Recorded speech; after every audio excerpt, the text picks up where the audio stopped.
우리 앞에 버티고 있는 모든 홍해가 갈라지게 하여 주옵소서.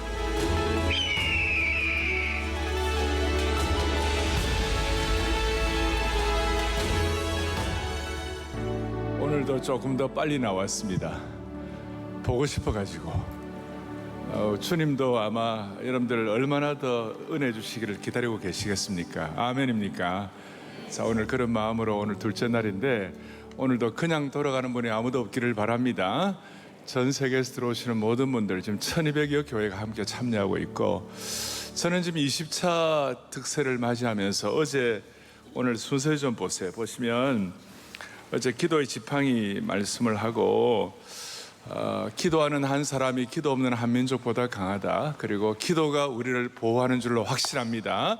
국가를 보호하고 공동체를 보호하고 여러분 개인의 생애를 보호하는 것입니다. 오늘은 20년 동안 한결같이 우리가 견지한 것이 뭘까? 그것이 은혜에 관한 것입니다. 여러분, 은혜에 관한 한 우리는 영원한 채무자입니다. 한 번 은혜 받고 끝나는 것이 아닙니다. 오늘에 흡수한 은혜가 날마다 필요한 것입니다. 그래서 은혜에 관한 우리는 영적인 하루살이입니다. 이 시간 주신 은혜가 우리가 필요한 것입니다. 은혜에 관한 한 이 세상에 있는 모든 공동체가 여러 가지 많이 하지만 교회만이 할 수 있는 거 있습니다. 교회만이 은혜를 주는 곳입니다.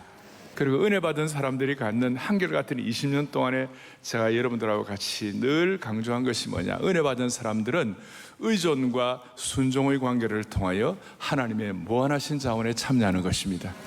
의존은 우리의 특권이고 순종은 우리의 책무인 겁니다. 그래서 오늘도 이 아침에 의존과 순종의 관계를 통하여 하나님의 무한하신 자원에 참여하십시다. 내 주 하나님 넓고 큰 은혜는 내 주 하나님 넓고 큰 저 큰 바다보다 긴다.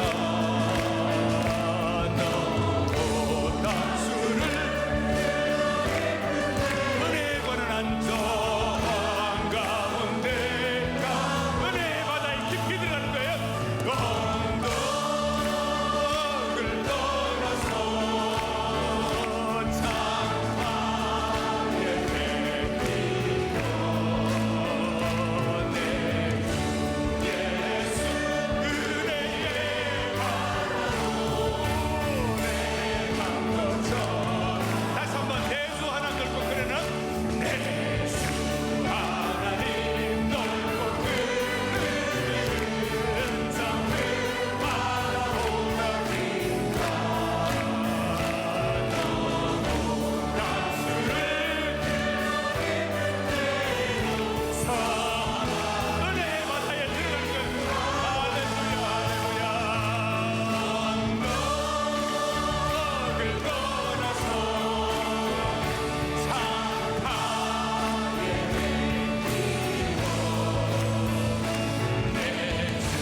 내 주 예수 은혜의 바다로 내 감동처가. 주 사랑은 없고 주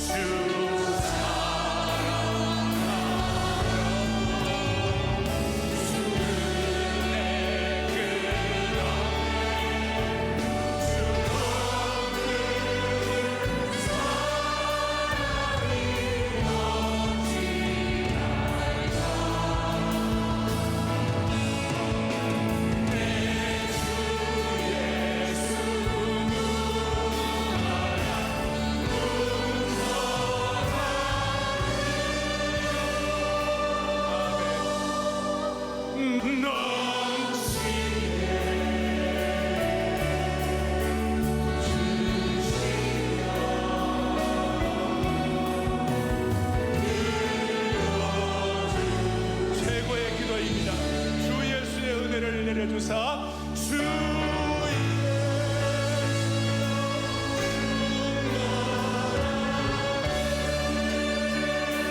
최고의 간절한 기도예요. 나의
간절한 곡조 있는 기도가 주님 앞에 상달된 줄로 확신합니다.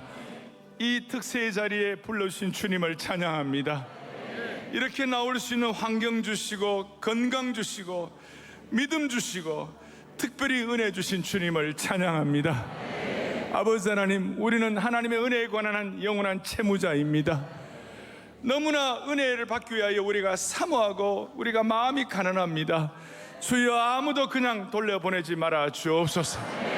이렇게도 간절하고 이렇게도 사모하는 영혼들을 그냥 돌려보내지 말아 주시옵시고, 능력이 떠나간 자가 영권을 회복하게 하여 주시옵시고, 시대 앞에 쓰임받는 거룩한 종들 다 되게 하여 주옵소서. 20여 개 성상 동안 특세를 지켜주신 하나님 아버지, 향후 20년간 더 큰 은혜를 주실 줄로 믿습니다. 사랑의 교회라는 단순한 공동체가 아니라 이 민족 앞에 우리가 제사장적 사명을 잘 감당하기 위해 이 자리에 모인 줄로 확신합니다. 주님과 백성들을 위하여, 하나님과 백성들을 위하여, 이웃들을 위하여 놀라운 삶을 살아갈 수 있는 영적인 토대가 마련되는 이 아침이 되게 하여 주옵소서. 코킨 목사님, 특별히 박신일 목사님 기름 부어주시기를 원하옵고, 우리의 생명과 소망이 되시는 우리 주 예수 그리스도 이름 받들어 간절히 기도 올리옵나이다. 아멘. 아멘. 앉기 전에 은혜 받는데 선봉장이 되시기를 바랍니다. 아멘. 아멘. 아멘. 아멘. 우리 성경 말씀, 우리 이사야 6장 1절로 4절을 잠깐 보겠습니다. 이사야 6장 1절로 4절 잘 아는 말씀인데요. 이사야 6장 1절로 4절 한 절씩 우리 같이 교도하도록 하겠습니다. 6장 1절로 4절.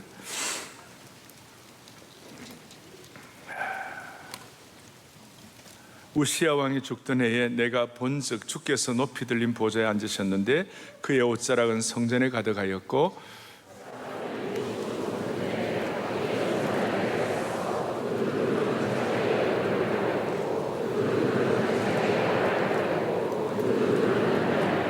서로 불러 이르되 거룩하다 거룩하다 거룩하다 만군의 여호와여, 그의 영광이 온 땅에 충만하더라 하더라. 이같이 화답하는 자의 소리로 말미암아 문지방의 터가 요동하며 성전의 연기가. 아멘. 오늘 이 문지방의 터가 요동하며 성전의 연기가 충만한 시간 되기를 바랍니다. 리차드 코킨 목사님 우리 교회도 몇 번 와서 말씀도 전하시고, 지금 유럽 쪽에 이 특별한 신학자이자 그리고 이 교회 개척의 은혜를 받아가지고 저희 162개 교회 같이 사역하는데 동참하는 귀한 목사님이십니다. 이 시간 잠깐 말씀 나누도록 하겠습니다.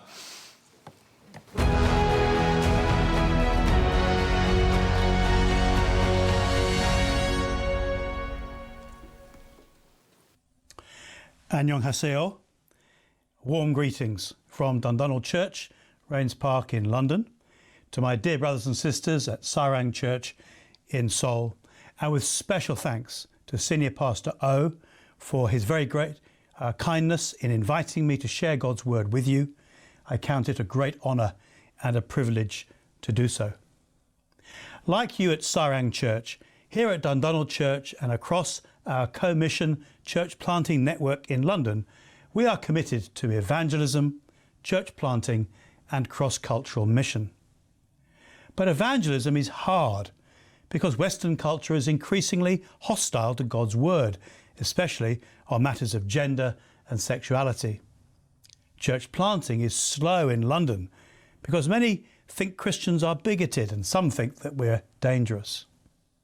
And cross-cultural mission to all nations here in London and around the world is always difficult. I'm sure it's the same for you in Seoul. We need God's Holy Spirit to remind us through God's holy word why we must keep trying to proclaim the gospel.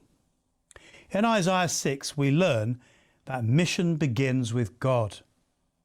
In this passage, at a time of great national crisis and uncertainty, the Lord renewed his prophet Isaiah for mission with a glorious vision. He gave his prophet a fresh sense of God's holiness, which led to a fresh sense of his own sinfulness, which led to a fresh sense of God's grace, which in turn led to a fresh sense of mission. Let's consider each in turn.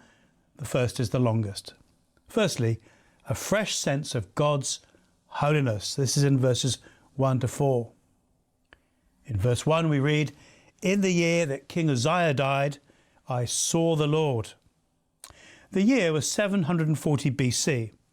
The great Jewish king Uzziah had died after reigning for 52 years.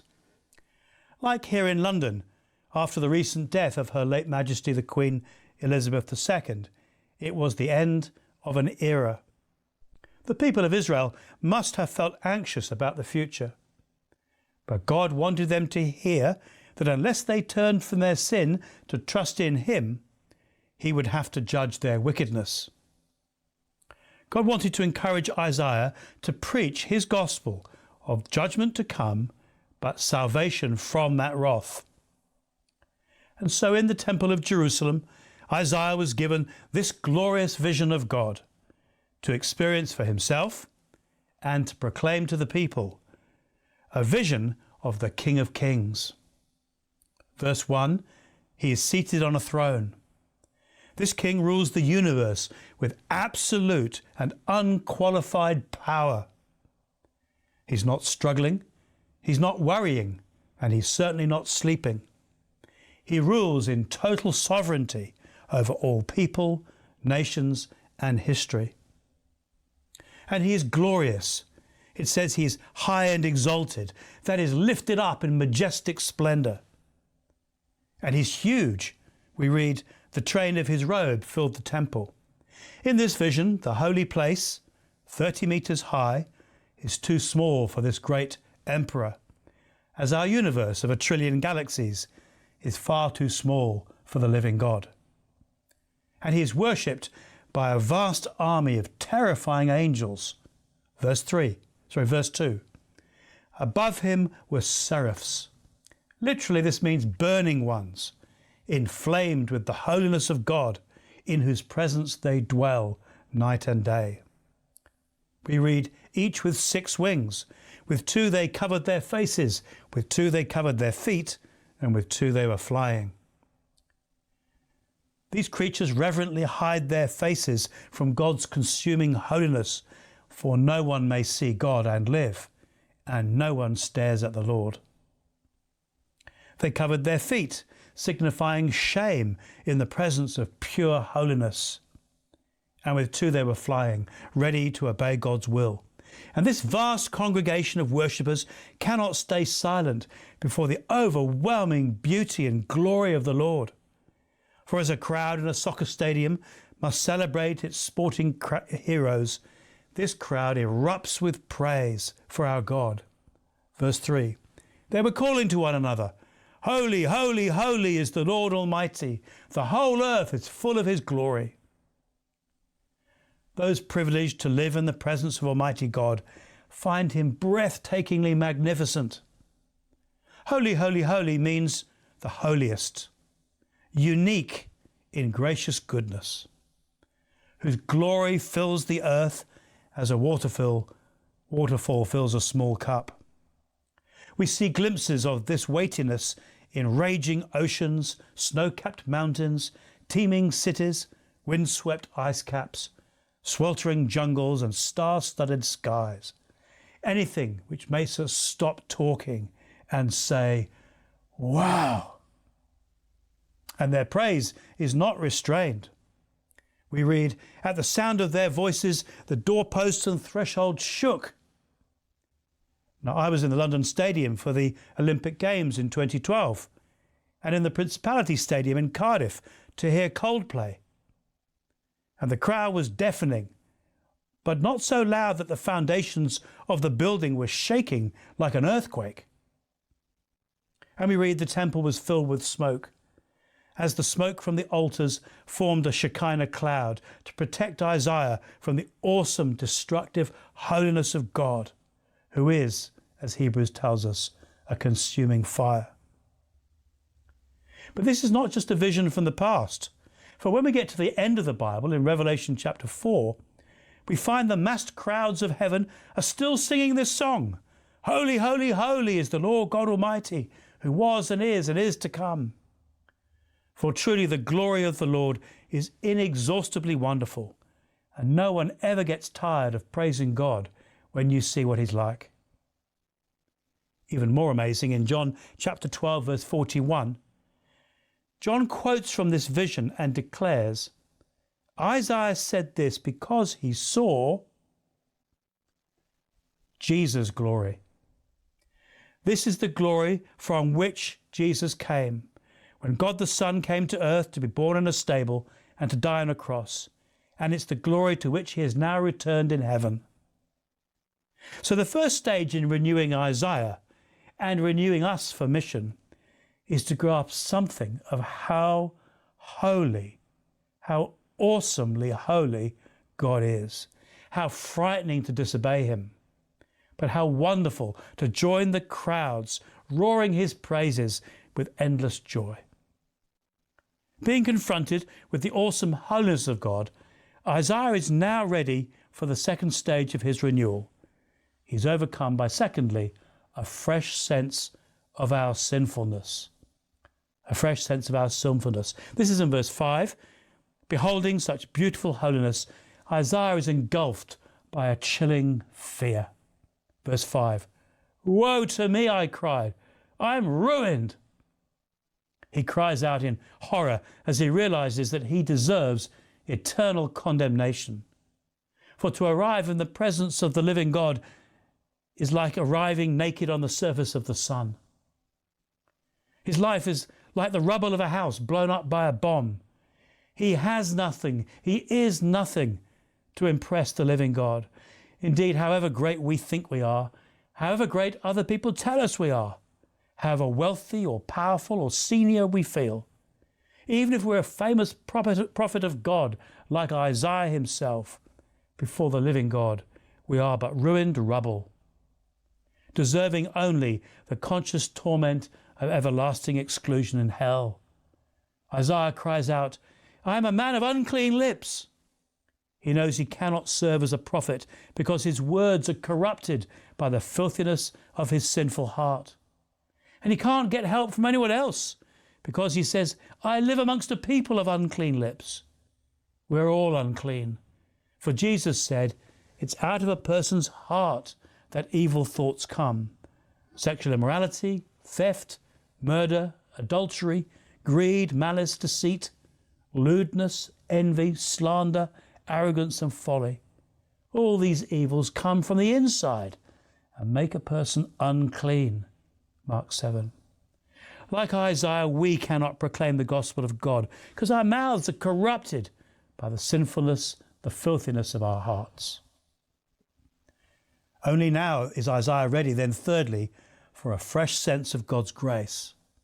After a fresh sense of God's holiness and then a fresh sense of his own sinfulness, now he's ready for a fresh sense of God's grace. This is verses 6 to 7. We read in verse 6, Then one of the seraphs flew to me with a live coal in his hand, which he had taken with tongs from the altar. And as one of those awesome fiery creatures peeled off from the crowd like a fighter jet with afterburners ablaze, carrying a white hot coal from the altar, flying towards him, Isaiah must have thought he was about to die. But verse 7, with it, that's with the coal, he touched my mouth. Exactly the point where Isaiah was most conscious of his sinful filthiness. And he said, See, this has touched your lips. Your guilt is taken away and your sin is atoned for. The sacrifice had been applied to Isaiah's sin like healing ointment to a leper's sores. We understand, don't we? We know that the temple sacrifices were always an illustration of Jesus' self-sacrifice for our sins on the cross. You'll remember in the Old Testament, a lamb or goat was killed in the place of the people to illustrate the death of Jesus on the cross, taking the punishment that we deserve in our place instead of us. And this, says the angel, has two marvellous effects. First, your guilt is taken away. The record of our sins has been erased. When we turn to Jesus, God presses delete on the filthy personal history of our lives. So Christians no longer need to feel guilty because our guilt has been taken away and we are clean before God, counted righteous and welcome in the holiness of Christ. Secondly, says the angel, your sin is atoned for, meaning God has been satisfied because our debt to him has been paid. Have you ever had someone pay a crippling debt for you? It's a wonderful sense of freedom. And Jesus, praise God, has paid off our debt in full on the cross, and we are free. God is not angry with us anymore. We are welcome in his presence as his beloved children. For God the Son swapped places with us on the cross. He was treated like us and punished for our sin, so that we can be treated like him and welcome into heaven as sons and heirs of God. Let me illustrate for you. A few years ago, I was invited to a James Bond themed birthday party, and we were all supposed to come dressed in tuxedos. But when I looked in my cupboard, my old tuxedo jacket was filthy. There were food stains all over it. And my wife also pointed out that the jacket was now a bit too tight for me. So I had to borrow a tuxedo from a friend, and I wore his jacket to the party, and I had a wonderful time. In the same way, our lives are filthy with sin, like dirty rags. We cannot enter God's presence in heaven. But if we trust in Jesus, God is able to justify us and accept us into his presence in Jesus' holy life, as it were, clothed in the righteousness of Christ, as I was clothed in my friend's tuxedo. We're acceptable in heaven because our guilt is taken away and our sin is atoned for, and we are welcome. How amazing is the grace of God! This undeserved kindness is so wonderful that finally Isaiah is transformed and renewed. Fourthly, a fresh sense of mission. This is verse 8. Then I heard the voice of the Lord saying, whom shall I send, and who will go for us? For what is God most concerned about? What does God in three persons, Father, Son, and Holy Spirit, talk about? Isaiah overhears the Lord asking for messengers to his world, for God's supreme concern is to reach the lost with the gospel, for he longs that everyone is saved. And so now Isaiah, overcome by the grace of God, responds. And I said, verse 8, here am I, send me. Could I go for you? I'm willing. Send me. Verse 9, God says, you'll do. Go and tell this people. As Jesus will later say, go and make disciples of all nations. God was willing to use this forgiven sinner, as he is willing to use forgiven sinners like us. God gives him a message to proclaim. It's a message of judgment in verses 9 to 12, which Jesus quotes in Mark 4. But at the end, there's also the promise in verse 13 of a holy seed, that is a saviour to come. And so today, the gospel declares God's judgment. In Romans 2, the Apostle Paul says, this will take place on the day God judges people's secrets through Jesus Christ, as my gospel declares.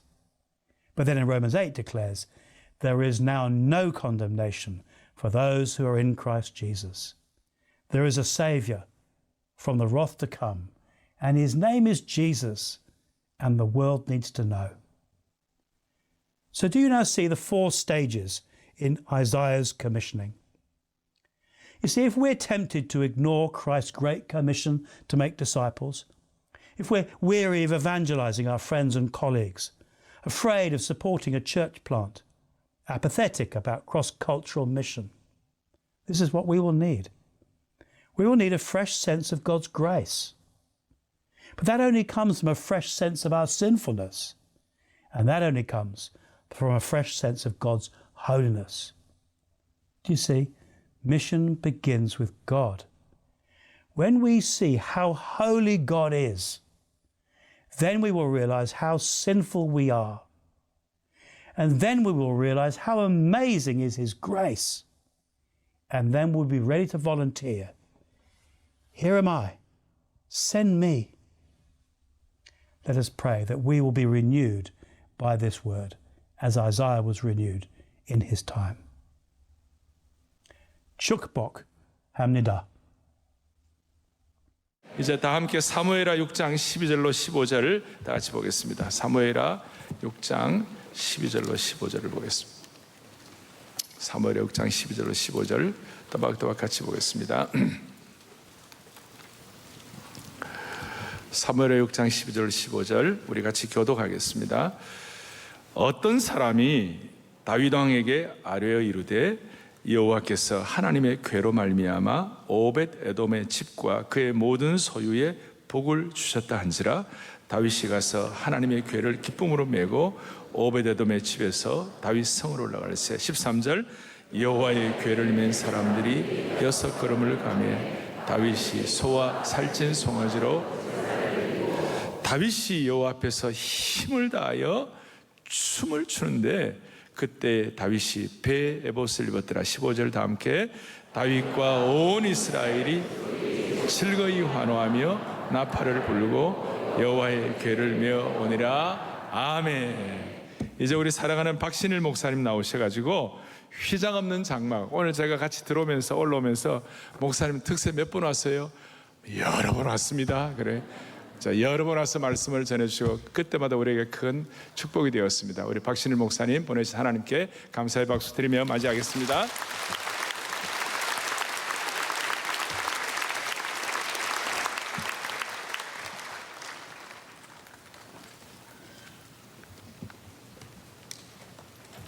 할렐루야. 초대교회 교부였던 이레니우스는 이런 말을 했습니다.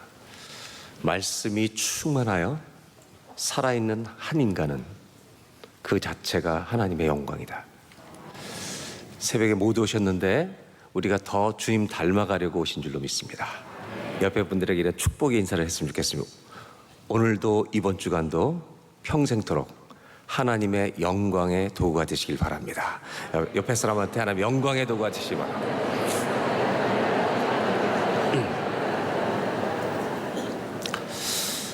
이번 주간 사실 때도 특세를 마치고 무슨 일을 하시든지 주님을 수치스럽게 만드는 삶이 아니라 하나님의 자존심을 세워드리는 우리가 되시길 바랍니다.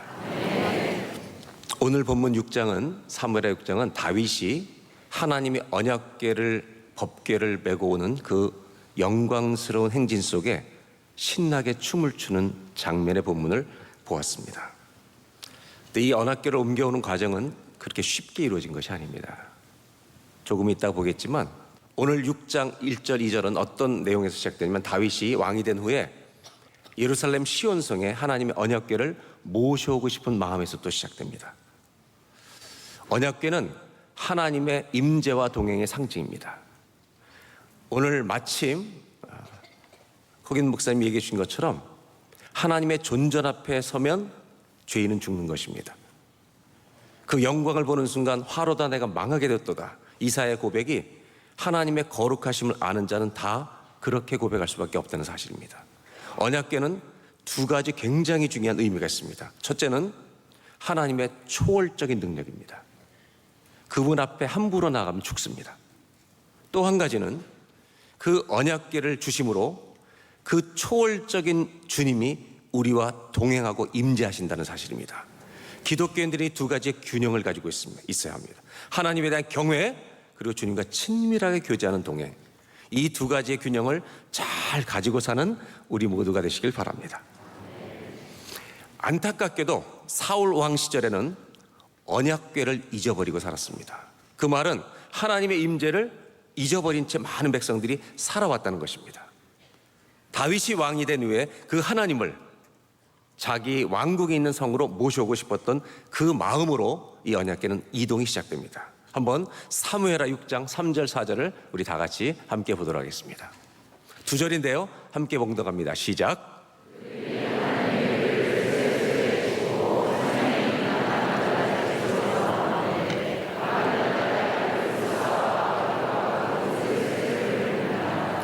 그들이 산에 있는 아비나답의 집에서 여호와는 궤 앞에서 가고.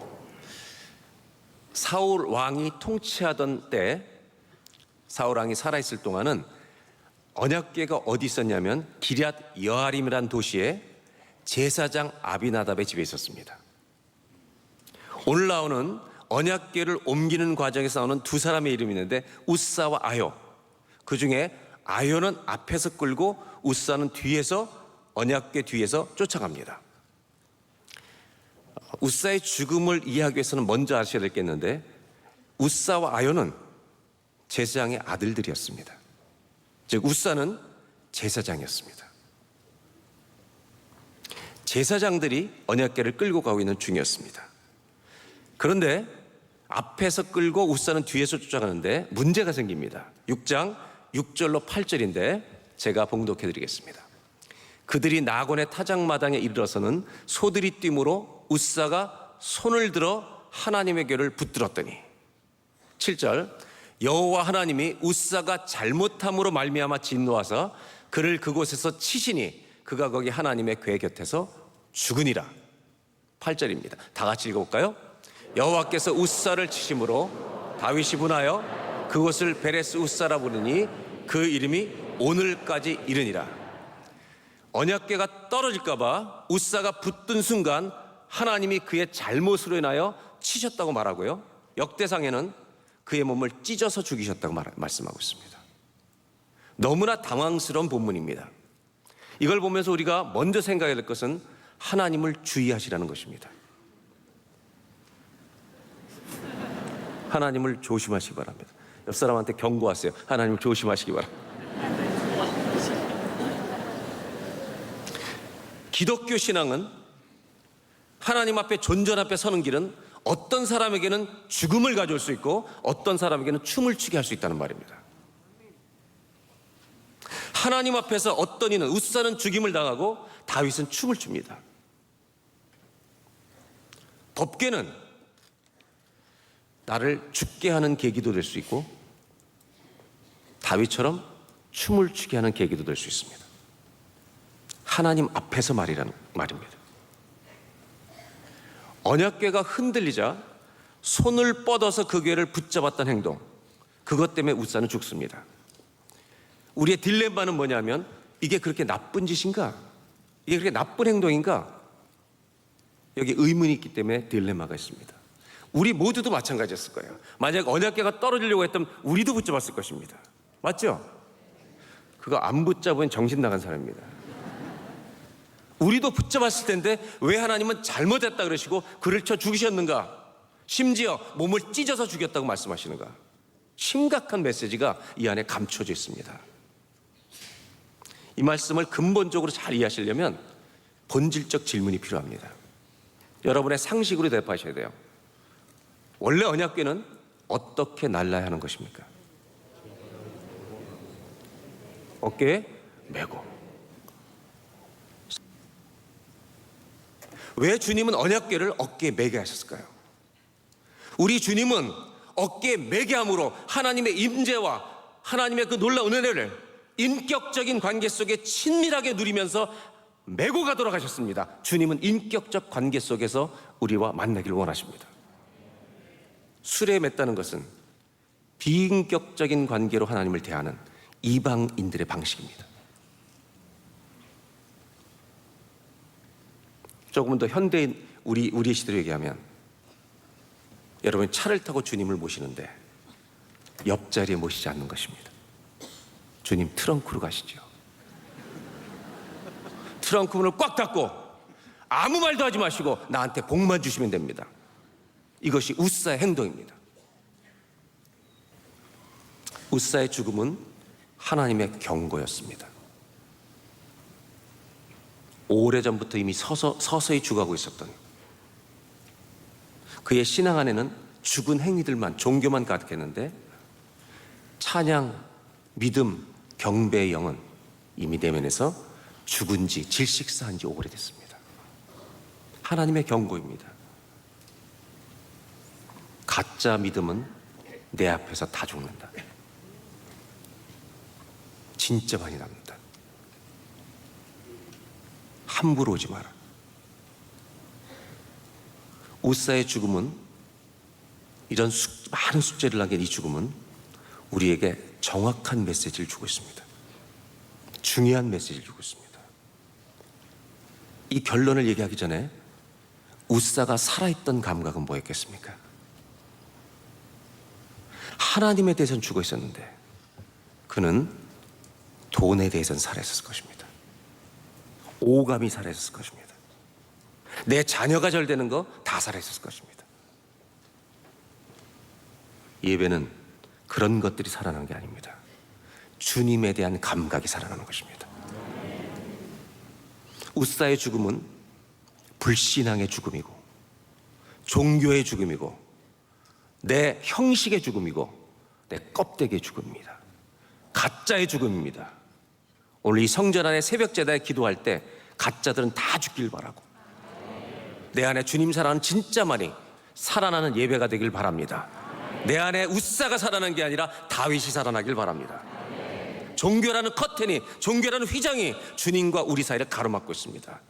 예수님이 돌아가시던 날 그 휘장은 찢어진 것입니다. 하나님의 임재 속에 은혜 보좌 앞에 담대히 나아가는 문을 다 열어주셨습니다. 그렇다면 웃사가 죽었다는 것은 뭐를 말하는 것인가?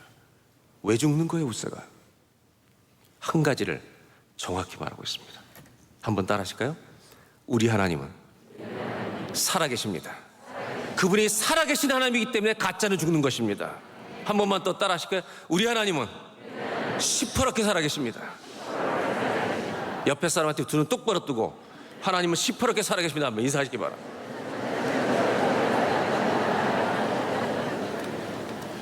저는 그런 주님을 우리가 다 믿는 뜨거운 신앙을 가지시기를 기원합니다. 웃사가 죽은 후에요 다윗은 두려웠습니다. 막 화를 냈습니다. 하나님 왜 이러십니까? 그 언약궤를 만졌다고 왜 죽이십니까? 화를 냈어요. 여러분 중요한 게 있는데 주님한테 화를 낸다는 말은 그분이 살아계시다는 걸 증명하는 것입니다. 여러분 화날 때 주님한테 소리치셔도 됩니다. 하나님 우리 집에 왜 이러십니까? 옆집은 다 축복하시는데 왜 우리 집은 축복 안 하고 고난만 주십니까? 이렇게 기도하는 것도 살아계신 하나님한테 하는 거예요. 그래서 다윗은 얼마나 많은 탄식을 했는지 모릅니다. 탄식도 기도입니다. 힘들어도 주님한테 소리 지르며 기도하시기 바랍니다. 그 사람 반드시 감사로 끝날 줄로 믿습니다. 찬송으로 끝날 줄 믿습니다. 기도로 시작한 사람은 모든 끝이 찬송과 감사로 끝나게 됩니다. 오늘 억울한 사람들 있어요? 삐져 있지 말고 하나님 도대체 우리 집 왜 이렇게 하세요? 탄식하시다가 오늘 성전 떠나기 전에 찬송이 터지는 역사가 있길 바랍니다. 다윗은 언약궤를 못 가져옵니다. 두려워서. 그러다가 오벳에돔의 집에 잠시 모셔놨는데 이상한 소문이 들립니다. 성경을 보겠습니다. 6장 12절입니다. 다 같이 한번 읽겠습니다. 시작.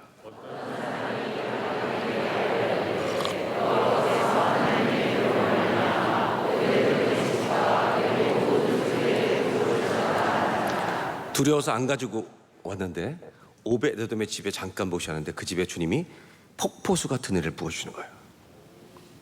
이거 안 되겠는데? 가져와야 되겠는데? 이번에는 신중합니다. 다윗이 정신을 차립니다.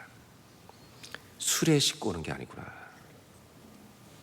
똑같은 이 사건을 역대상에 기록합니다. 이번에는 어깨에 메고 옵니다. 역대상 15장 1절입니다. 제가 읽어드릴게요. 다윗이 다윗성에서 자기를 위하여 궁전을 세우고 또 하나님의 궤를 둘 곳을 마련하고 그것을 위하여 장막을 치고 다윗이 이르되 레위 사람 외에는 하나님의 궤를 맬 수 없나니 이는 여호와께서 그들을 택하사 여호와의 궤를 메고 영원히 그를 섬기게 하셨음이라 하고. 여러분 주님을 수레에 매지 마시고 트렁크에 싣고 축복해달라고 그러지 마시고 내 가슴 속에 모시고 인격적인 친밀한 교제를 나누며 살아가는 살아있는 신앙 가지시길 바랍니다. 15장 13절입니다. 다 같이 읽어볼까요?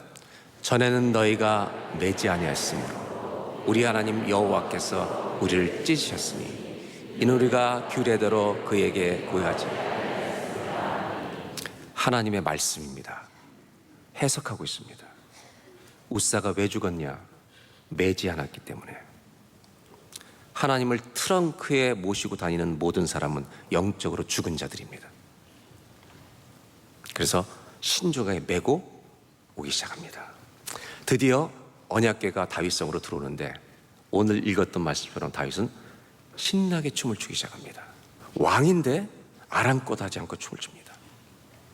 왜냐하면 나를 돌보아 주신 하나님, 그분이 들어오시는데 내가 어떻게 가만히 앉아서 맞을 수 있겠습니까?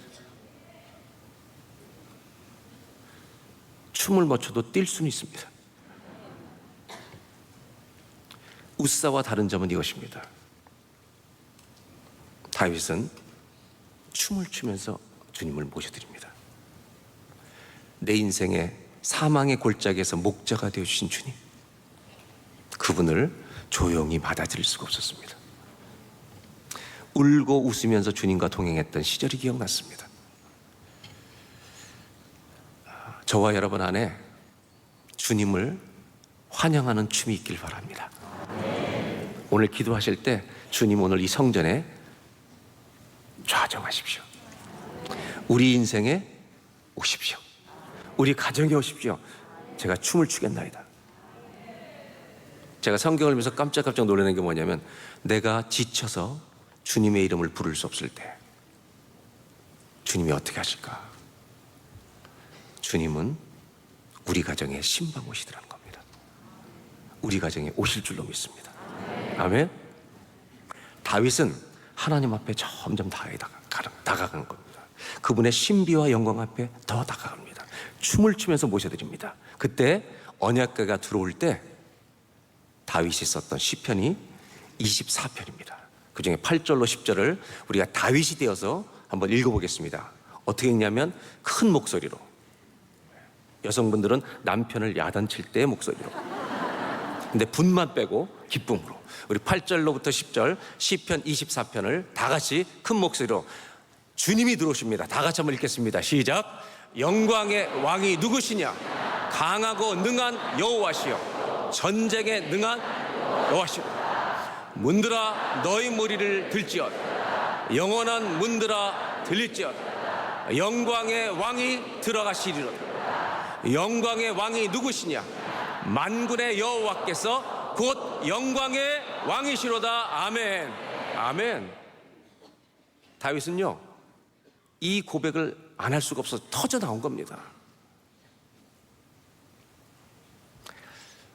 자기 인생의 전체를 휘감아 돌면서 역사하신 하나님을 높여드리고 싶었던 것입니다. 오늘 두 번째 나누고 싶은 것은 다윗이 왜 이렇게 기뻐했을까? 왜 그렇게 춤을 췄을까? 분명한 메시지가 여기 있습니다. 다윗은 춤을 추면서 모든 백성에게 한 메시지를 전하고 있습니다. 이스라엘아 잘 들어라. 백성들아 잘 봐라. 이스라엘 전체의 왕은 내가 아니다.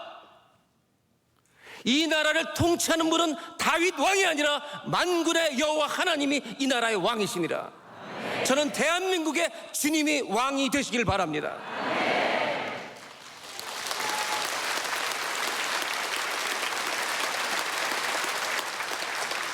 눈물과 찢어지는 가슴, 이 가슴을 붙잡지 않고는 볼 수 없는 뉴스들이 계속 반복되고 있는 이 비극적인 민족 가운데 하나님, 우리 민족의 주님만이 왕이십니다. 이런 믿음이 회복돼야 되지 않겠습니까? 다윗이 그렇게 춤추고 기뻐하는 이유는 딱 하나입니다.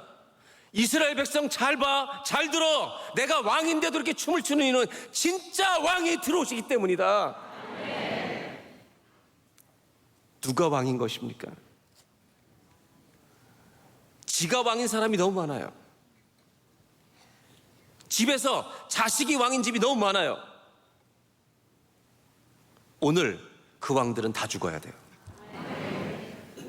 주님만이 왕이십니다.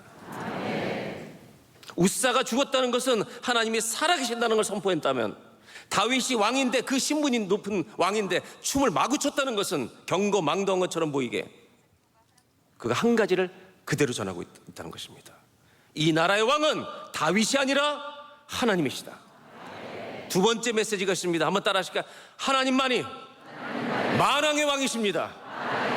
이런 춤을 추시길 바랍니다. 이런 교회가 되시길 바랍니다. 할렐루야.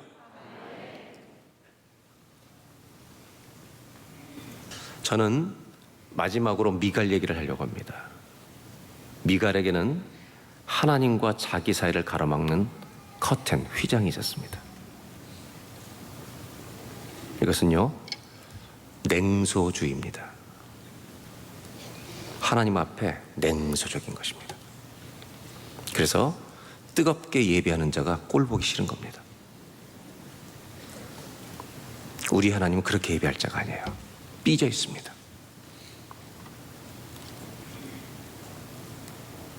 저 인간은 왜 이러지? 어쩌면 뜨겁게 찬송 부를 때 박수치고 막 아멘하고 하는 이런 저급한 사람들을 향한 지성인의 태도입니다.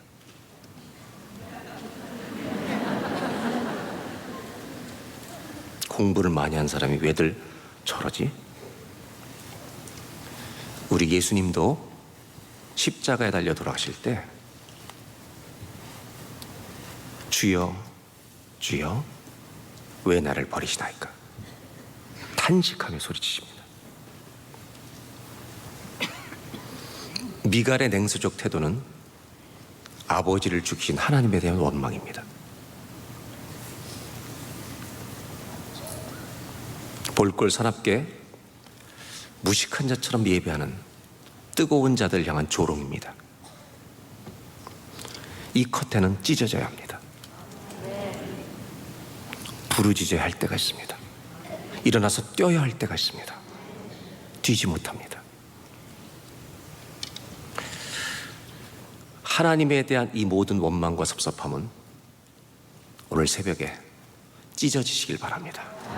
이 커튼은 다 찢어질지어다. 예수님이 십자가에 돌아가시던 그날 지성소와 성소를 나누던 휘장이 위로부터 아래로 다 찢어져서 그분의 임재와 은혜가 흘러넘쳐 모든 세상의 끝까지 갈 수 있도록 열어놓으신 것처럼 그 하나님의 임재가 원망과 냉소주의의 가슴을 가지고 예배드리는 모든 자들의 가슴 속에 흘러넘치는 오늘 부흥의 날이 되시기를 주의 이름으로 축원합니다. 다윗은 언약궤를 장막에 모셨습니다. 그곳은 지성소와 성소의 구별이 없는 임시 성막이었습니다.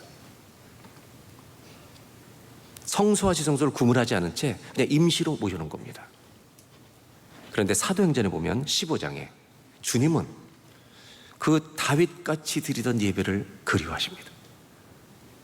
구약시대인데도 성소와 지성소의 구분 없이 그냥 텐트 속에 임시로 놔두고 24시간 예배하던 그 다윗의 예배를 그리워하신다고. 다 같이 한번 사도행전 15장 16절 한번 읽겠습니다. 이후에 내가 돌아왔어. 다윗의 무너진 장막을 다시 또 그 허물어진 것을 다시 지어. 왜 주님은 다윗의 장막을 그리워하시는 겁니까? 미갈처럼 세련되게 주님을 믿겠다고 하는 이 교만한 태도를 주님은 기억하지 않으시고 춤추면서 그냥 순전한 마음으로 주님 사랑하는 마음 가진 그 다윗의 초라한 장막을 왜 그렇게 그리워하시는 겁니까? 이유가 있습니다. 주님은 살아계신 분이라고 믿는 그 신앙, 주님은 만왕의 왕이시라고 믿는 그 다윗의 믿음, 그에게는 우사의 종교도 없고 미갈의 냉소주의도 없습니다. 그저 순전하게 주님 사랑하는 마음 하나밖에 없습니다. 하나님은 오늘도 이 아침에 다윗처럼 달려오는 한 사람을 그리워하십니다. 이 다윗의 장막을 통해 마지막 우리에게 주신 메시지가 있는데, 주님이 좌정하기 원하시는 곳은 솔로몬 성전이 아닙니다. 한 번만 따라 하실까요? 하나님은 우리 마음에 좌정하기를 원하십니다. 아멘입니까? 하나님이 원하시는 것, 머물기 원하시는 곳은 우리 마음속입니다.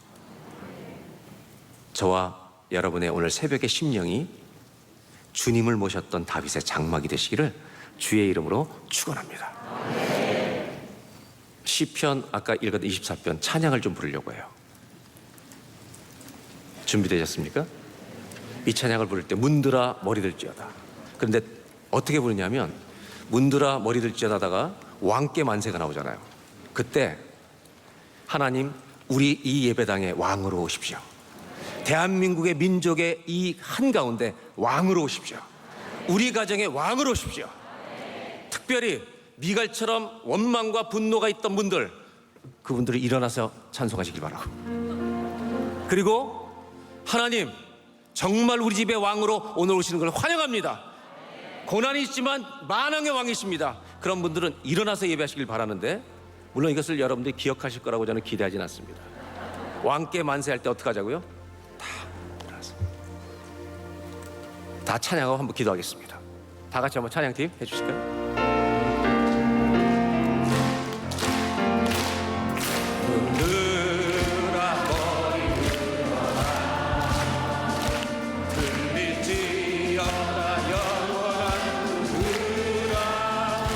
영광을